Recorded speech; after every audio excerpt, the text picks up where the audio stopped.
citizens for water conservation. Thank you. I just wanted to... Press the black button. Black button in the back.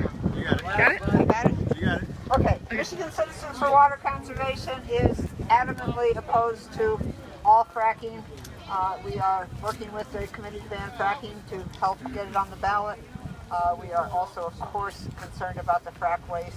Our job is to protect water, so there's nothing that we can think of that's healthy for water when it comes to fracking or fracking waste. So I just want you to know that our organization is working as best we can on this. The other thing I wanted you to know is the woman who was just here in the scooter is Patricia Leigh Dorsey. She's an internationally known photographer.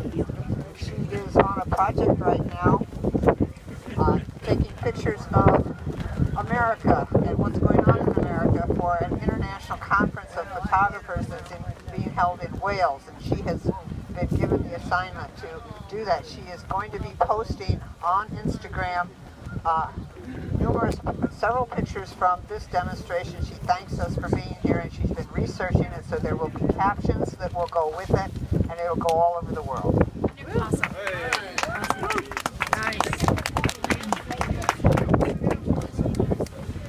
Thank you, Peggy. Next we have Kevin Camp from Beyond Nuke. This is not working. Hey everybody, my name is Kevin Camps. I serve as radioactive waste watchdog at Beyond Nuclear in Washington, D.C. And Michael Keegan and I are also on the board of Don't Waste Michigan, which 20 years ago stopped a low-level radioactive waste dump targeted at Michigan by 8 states. And so now we face a similar threat from fracking waste. It's low-level radioactive waste. You know, it's the natural uranium that's found in the fossil fuels. It's got a decay chain that includes ingredients like radon, which has killed, you know, countless Navajo uranium miners and Serpent River uranium miners up at Elliott Lake, Ontario. That's radon. And if you look, you see that pipe sticking straight up right there. That's an atmospheric emissions pipe. You got an orange windsock over there. They're keeping track of where the wind's blowing. You got a air monitor up here on this wooden platform. So the radioactive air emissions are of great concern. Another ingredient in fracking waste is radium. That's water soluble, so it was mentioned what's getting dumped in the Detroit sewer system, then into the Detroit River, then into the Great Lakes. Radium is what killed Madame Curie in the late 1800s. She was working with radium and she died some decades later from aplastic anemia. Her daughter, Irene, died of aplastic anemia a generation later from working with radium. Another ingredient in this fracking waste is polonium, and that was used by Putin's thugs to assassinate Litvinenko, a dissident in London. A few grains of polonium in his tea, and he died of massive radioactivity exposure a couple weeks later. That's what's in this stuff, you know, and it's getting in the air and it's getting in the water. And, you know, Idaho was mentioned, where what's left over gets sent out to because it's so hot radioactively. And I've got my hat on. The Snake River Alliance, nuclear waste is not your friend. So whether it's the Fermi nuclear power plant, Fermi 2, which is broken down right now, Fermi 3, which they want to build, or fracking wastes, we've got to keep radioactivity out of our environment. We got to shut it down. Thank you. All right. Kevin, thank you. Okay, thank you. Next we have Cindy Darrow from Great Lakes Water Protection Community.blogspot.com. It's Great Lakes Water Protection Committee.blogspot.com. Great Lakes Water Protection Committee.blogspot.com. This plant over here, somebody said, is Anthony Suave's, and he's got a history. He's a mob guy. He burned down, according to Metro Times original owners, they had an article 30 years about how Anthony Suave burned his competitor to the ground in Warren, Michigan, so he wouldn't have to bid against him probably for a city contract. So he also put a toxic waste disposal well right next to the incinerator. We fought that and Conrad Mallett, that was during Young's time. And he was able to put a toxic waste well that was going to go into the sewer system then. And that was back in, I guess, you know, the 80s or something. And so he owned City Environmental at the time. He's a billionaire now, and he's a mob guy. And I really think that we should start, we've been going to the water board meetings and the DWSD and the Great Lakes meeting. And I think that we need to go down there and demand that they take a stand, that this be shut down and not be allowed to happen, because they should not allow waste to be going into their sewers. I mean, that's ridiculous. So anyway, so start trying to find out when the water board, DWSD and the Great Lakes Water, they both have meetings.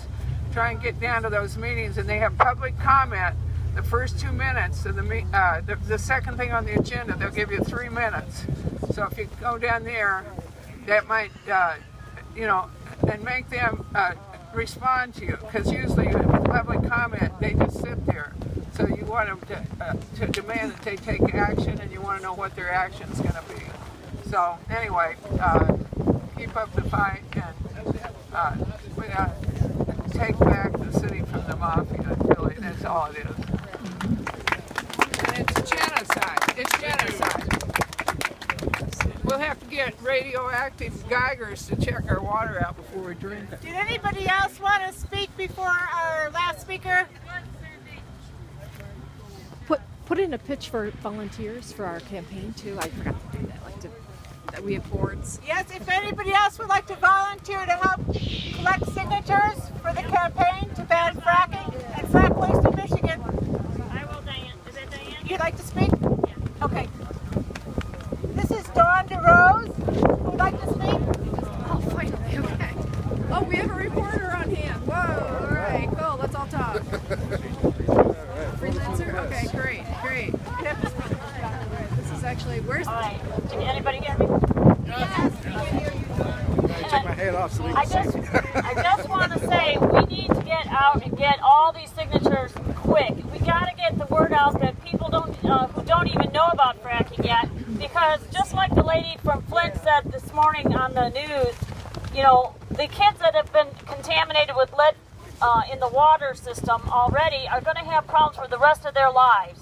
And if we let this fracking waste come into Michigan and destroy our water system and our Great Lakes and our ground that we grow food in and everything, we won't have pure Michigan anymore. We're going to ruin the tourism, hunting, fishing, farming. We're going to ruin every other industry in Michigan, just like in some other states where they have gag orders on people that they can't speak about how the contamination has hurt them. They banned it in New York, and I forgot what other state, but we need to ban it here. Yeah. And we need to be loud, and we need to be forceful to let people know, because there's so many people who just do not know. They never even heard of fracking, or maybe they've heard the commercials, but they never paid any attention. But we need to let them know that those commercials are lies. When they say it's been done safely for 65 years, that's a lie. That new technology is what's so dangerous. Using millions of gallons of water and almost 1,000 chemicals and sand mixed together, disrupting the earth that we have to live on.